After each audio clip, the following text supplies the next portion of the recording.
In the ancient land of Israel, there lived a man named Elijah. He lived in a time when it never rained and everything was dry.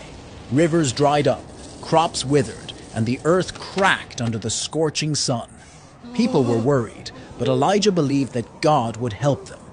Elijah lived by a little brook called Cherith because God told him to go there and hide from King Ahab and his queen, Jezebel, who led the people to worship false gods.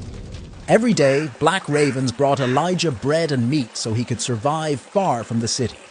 This was a special way God took care of Elijah. But soon the brook dried up too, so God sent Elijah to a town called Zarephath. There he met a widow who was running out of food. Elijah told her something amazing.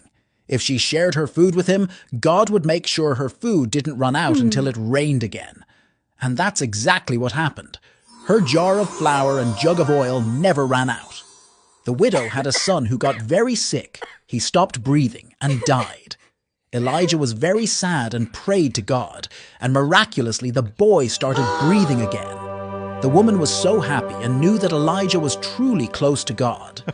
One day, God told Elijah to confront King Ahab and challenge him to a test to prove whose God is real. He went to a place called Mount Carmel to show the people who the real God was.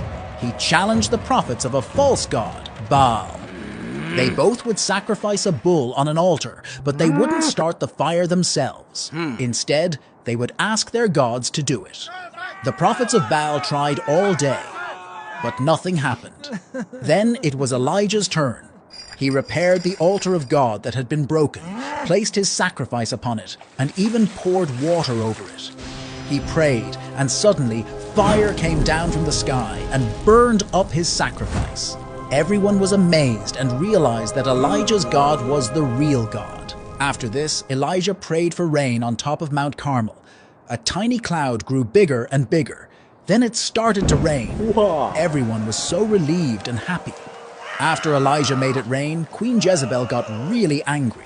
Elijah was scared, so he ran away into the wilderness.